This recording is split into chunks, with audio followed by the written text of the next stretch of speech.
Fakta mengejutkan. Dinyatakan bahwa kelak para Wahabi akan menjadi pengikut Dajjal. Betulkah demikian? Kemunculan Dajjal merupakan puncak dari munculnya fitnah paling besar dan mengerikan di muka bumi ini bagi umat manusia, khususnya umat muslim. Kemunculannya di akhir zaman, di masa Imam Mahdi dan Nabi Isa alaihi salam, akan banyak mempengaruhi besar bagi umat muslim sehingga banyak yang menjadi pengikut Dajjal, kecuali orang-orang yang Allah jaga dari fitnahnya.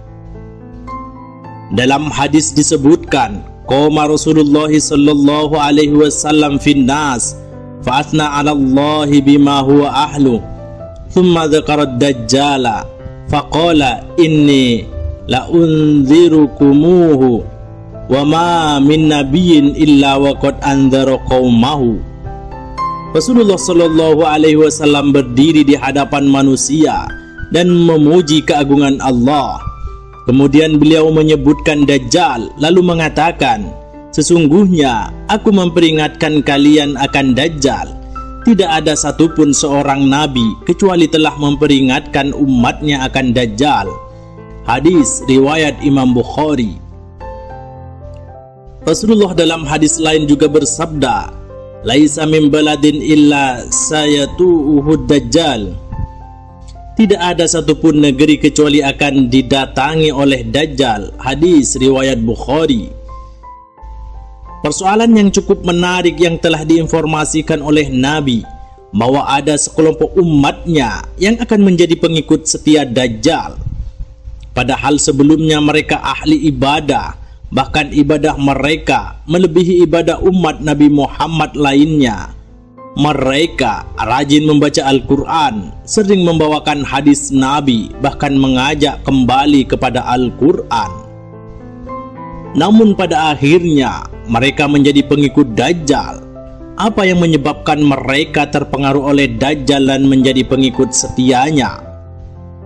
Nabi Shallallahu Alaihi Wasallam bersabda, inna min ba'di min ummati qauman yaqra'una al-Qur'ana la yujawisu halakimahum yaqtuluna ahlal islami wa yad'una ahlal awsan yamruquna minal islami kama yamruqus sahmu minar ramiyya la in adraktumuhum la aqtulannahum qatla adin.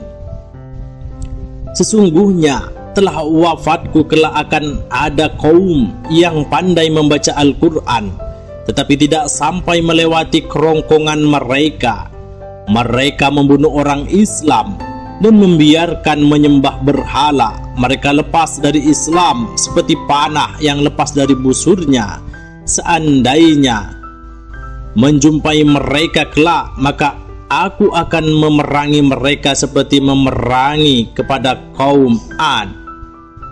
Hadis riwayat Abu Daud.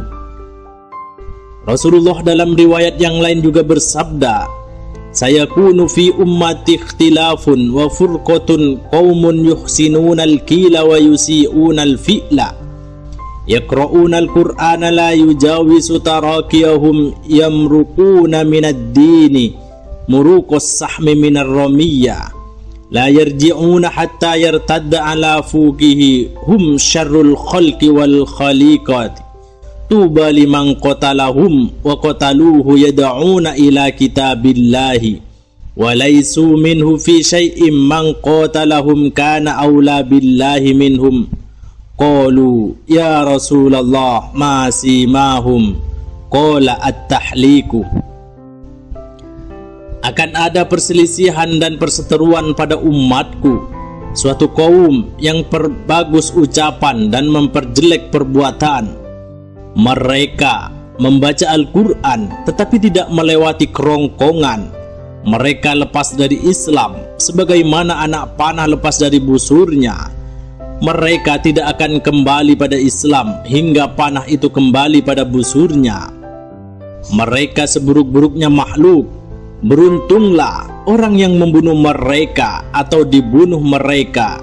Mereka mengajak pada kitab Allah, tetapi justru mereka tidak mendapat bagian sedikit pun dari Al-Quran. Barang siapa yang memerangi mereka, maka orang yang memerangi lebih baik di sisi Allah dari mereka. Para sahabat bertanya, "Wahai Rasulullah, apa ciri khas mereka?" Rasulullah menjawab, "Bercukur gundul." Hadis diriwayatkan Abu Daud.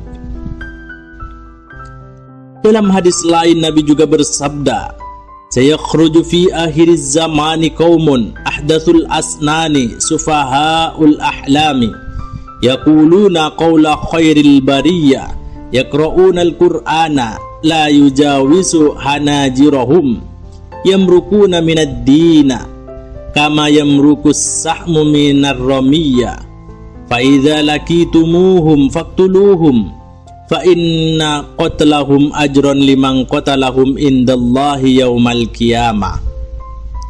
Akan keluar di akhir zaman suatu kaum yang masih muda, berucap dengan ucapan sebaik-baik manusia, membaca Al-Quran tetapi tidak melewati kerongkongan mereka. Mereka keluar dari agama Islam sebagaimana anak panah meluncur dari busurnya. Maka jika kalian berjumpa dengan mereka, perangilah mereka, karena memerangi mereka menuai pahala di sisi Allah kelak di hari kiamat. Hadis riwayat Imam Bukhari. Begitu juga dalam hadis lain Nabi bersabda, "Yakhruju nasun minal masyriqi yaqra'una al-Qur'ana la yujawizu tarakiyahum kullama qata'a qarnun nasha'a qarnun hatta yakuna akhiruhum ma'al masihid dajjal." Akan muncul sekelompok manusia dari arah timur yang membaca Al-Quran namun tidak melewati tenggorokan mereka. Tiap kali Al-Qurun atau generasi mereka putus, maka muncul generasi berikutnya hingga generasi akhir mereka akan bersama Dajjal. Hadis ini diriwayatkan oleh Imam Tabrani di dalam Al-Kabirnya dan Imam Ahmad dalam Musnadnya. Maka dapat disimpulkan bahwa dalam hadis-hadis tersebut Nabi menginformasikan pada kita bahwasanya akan ada sekelompok manusia dari umat Nabi yang lepas dari agama Islam sebagaimana lepasnya anak panah dari busurnya dengan sifat dan ciri-ciri yang Nabi sebutkan. Ciri tersebut adalah mereka senantiasa membaca Al-Quran, namun bacaan mereka tidak sampai melewati tenggorokannya, dengan artian tidak membawa bekas dalam hatinya.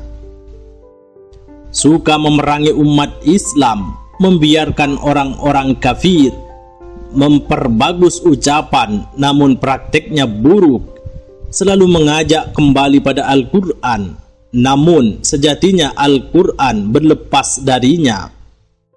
Mereka bercukur gundul, berusia muda, lemah akalnya, kemunculannya di akhir zaman. Generasi mereka akan terus berlanjut dan eksis hingga menjadi pengikut Dajjal. Dengan demikian, jika kita telaah dan menilai ciri-ciri tersebut dan melihat realita yang terjadi di tengah-tengah umat akhir zaman ini, maka sungguh sifat dan ciri-ciri yang telah Nabi sebutkan ini telah sesuai dengan kelompok yang selalu teriak lantang kembali pada Al-Quran dan hadis, kelompok yang senantiasa mempermasalahkan urusan furu'iyah ke tengah-tengah umat, kelompok yang mengaku mengikut manhaj salaf, kelompok yang senantiasa membawakan hadis-hadis Nabi Sallallahu Alaihi Wasallam, yaitu tidak lain adalah Wahabi yang sekarang bermetamorfosis menjadi Salafi.